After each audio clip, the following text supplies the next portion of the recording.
The start is on.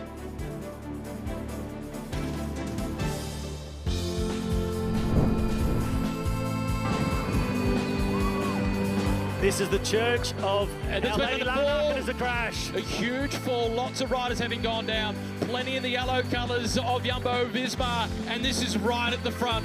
And that was someone from AG2R who's gone down. One of the first, another of their riders over the top. Meanwhile, it's Yves Lampaert who was on the front for De Koning Quickstep, followed by Michael Morku. And that is Dylan Groenewegen who's at the bottom of the deck. That's the sprinter they've been chasing for all day. And the first on the scene is George Bennett.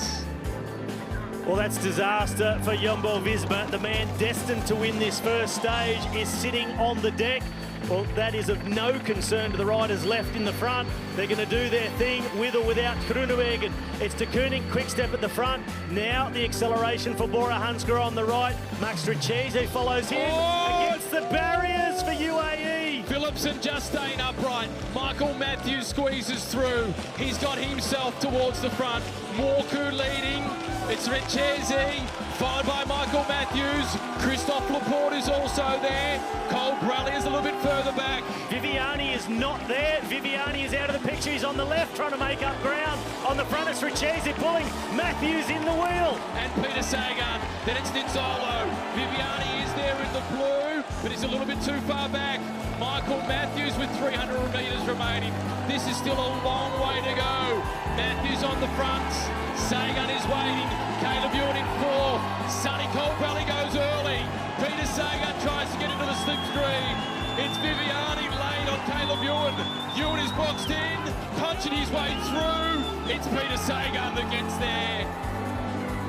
Or Mike Turnison. It was very, very close between Sagan and Turnison, the lead-out man for Dylan Groenewegen who crashed. And it looked to me like Turnison may have just got there on the throw. Caleb Ewan was boxed in, had to go again, couldn't make it. Photo finish, Sagan, Turnison. Wellens holding on, and let's see if Egan Bernal comes out of the field and goes for those 8 seconds time bonus. There's Alaphilippe going. He was the one they set it up for. He's gone. This man has so much individual power. Julien Alaphilippe. And is he going to get him right on the line and snatch 8 seconds? He's coming up like a train here. The line is right there. And he's got the 2 points, 8 seconds. And now Alaphilippe says, you coming or not? And in fact, he's stopping here. A problem for Wellens' bicycle, it looks like. Putting his hand up and asking for the team car right after the sprint for the king of the mountain point, followed by Julien Alaphilippe. Now Alaphilippe off the front by himself. Yellow Unison in trouble. So he's about 500 metres from the line, maybe a slightly above a ride, Bob. This is what makes the Tour de France. But there's nothing more romantic than a return to French soil for the Tour de France, and a Frenchman takes the day. No luck for De Koning in Belgium, their home country, but once they got back to France, their Frenchman, their star, Julien Alaphilippe, on the season of his career, delivering another stage win to De Koning and another great win for himself.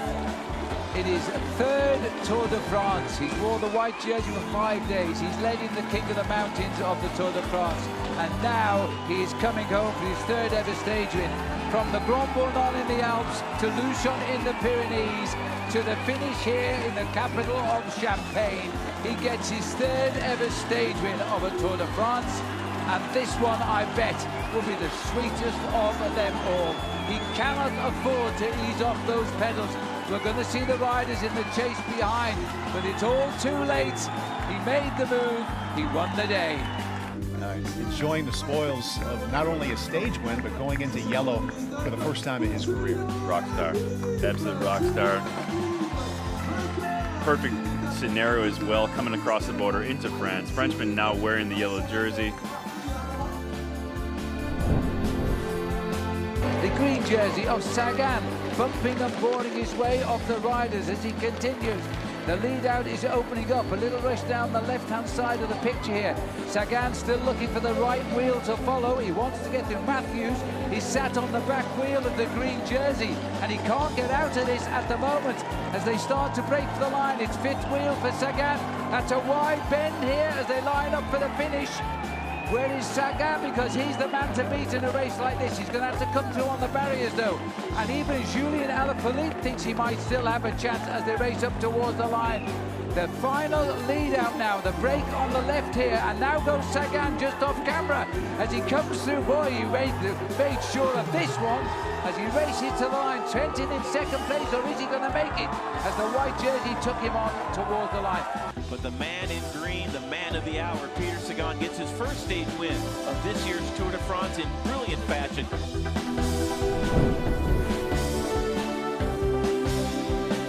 Kasper Asgreen, he's 19 seconds faster with just a few kilometers to go at that last time check.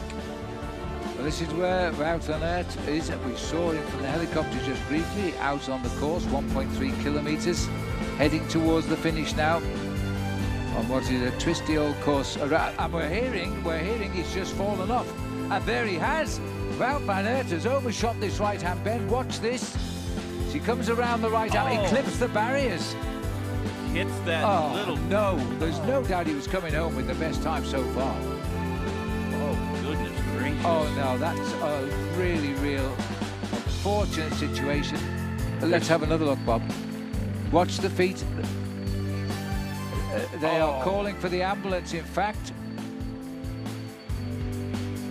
So, I'm afraid we're witnessing here possibly the end of the attempt of his first Tour de France for Wout van Aert, and he was about to finish undoubtedly with the best time so far. Here he is, Alaphilippe, a kilometre out. 1K to go. There is a climb on that. Generally speaking, I would give the advantage to Alaphilippe, considering where he is on course. But Geraint Thomas covering that a lot quicker than Thomas Dehen, who nobody was able to surpass. So it's going to go right down to the wire. I think Geraint Thomas might just get it by a few seconds, but Julian Alaphilippe will most certainly be in yellow jersey again at the end of today's stage. He could walk around the course and keep yellow. Now that's how good Alaphilippe has been. He can finish in 36.25 and keep yellow. Look at the clock, 34 minutes. But it's not about it just keeping yellow anymore. It's about, has he managed to gain time on Geraint Thomas in the time trial? Thomas was the hot favourite. Thomas was supposed to win. And has Thomas won? Because look at the time gap here. 1 minute to get up this hill and through the finish. This would be the ride of his life. To win the time trial of the Tour de France is the Eddie. He's flying up here like a scorched rabbit as he gets up towards the summit. Will he make the good gear change? Look at him round the top there. Now another little kick to the finish, 34.33. This man has been magic today, absolutely superb. The yellow jersey on his shoulders, 100 years after a Frenchman pulled on the very first yellow jersey of the Tour de France. Alaphilippe has ridden so well.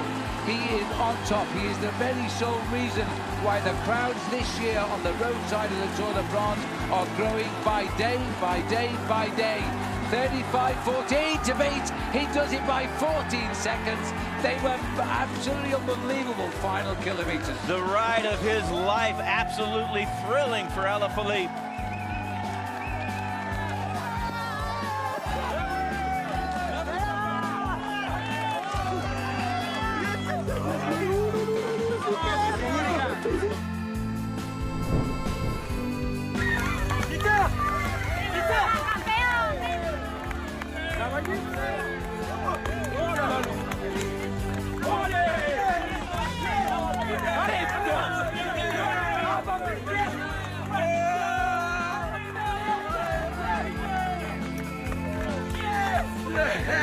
Il a signé.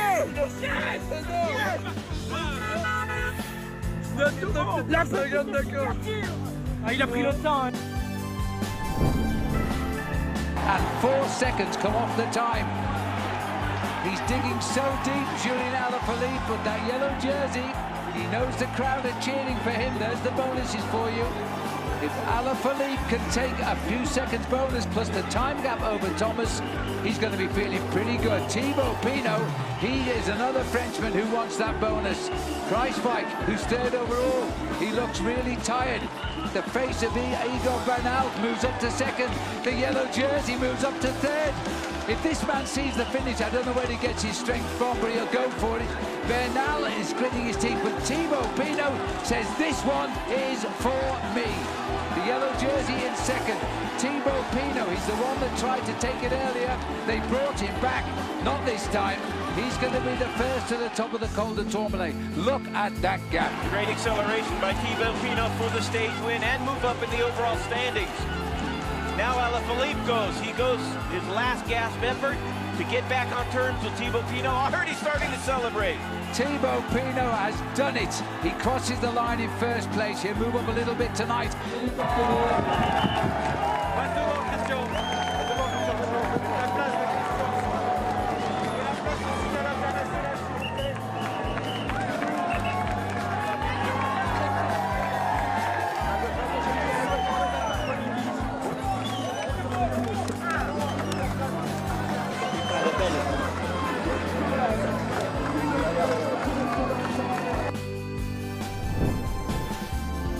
Just checking out who's going to do what here now, because at 1 kilometre to go. One or two of the sprinters, the teams, have got the wrong men on the back wheel and they've stopped their sprint because of it. It's a strange, chaotic sprint, this one. Caleb Ewan is trying to force his way into the picture. He's in third place at the moment. Michael Morkov is on his back wheel. The first blue jersey you see obscured on the left is Viviani, as he tries to open up, and Christoph is also forcing his way into the picture. Morkov has got the lead now, and Casey has got second wheel. This is the perfect lead out for the third rider in line. Viviani, they're through the roundabout. It's a long, lovely run up to the line, 200 metres now. Morkov gives way to Ricchesi. Ricchesi, is he going to go for it? He's going to move over, because as they come to the line there, it looks to me as though it is Caleb Ewan. He looks so much bigger from the angle. Caleb Ewan has just won and delivered his wife and his new baby an incredible present. Caleb Ewan absolutely spectacular in that sprint, waiting to the very last moment. It seemed like de Koenig had the perfect lead out for Viviani, but then Caleb Ewan with the absolute perfect time sprint there, similar to his other stage win, getting the better of Groenewegen and Elia Viviani. Egan Bernal in the white jersey moving up to the front of that group with Geraint Thomas and putting in a big dig himself. Bernal has come over the top of Geraint Thomas. Only 5 seconds separates them between first and second place now, if they can push on away from the yellow jersey. Over 9,000 feet at the top of this, so advantage Bernal in the altitude stakes for the rest of this climb in the very thin air of the highest pass in the Alps in this year's Tour de France. Well, this is for Colombia, I think, rather than for Team Ineos by Egan Bernal, the 22-year-old youngest rider in the Tour. Passing Simon Yates, who was in the breakaway, catching up to Nibali. I imagine Rigoberto Urán is just a little bit in front of him with Barguil. Steve. We just heard, I don't know if you heard it over race radio, but they canceled the stage. They just said they canceled the stage. We're pulling off the road. Wait a minute, I'm just hearing, Steve. They're taking the times at the top of the Col de Ligeron. Well, that's going to be a bit tough on the yellow jersey, because he was 2 minutes 7 seconds behind on top of the mountain. And he's ridden his heart out to close that gap. And they've taken the decision to stop the race and take the time at the top of the Col de Ligeron.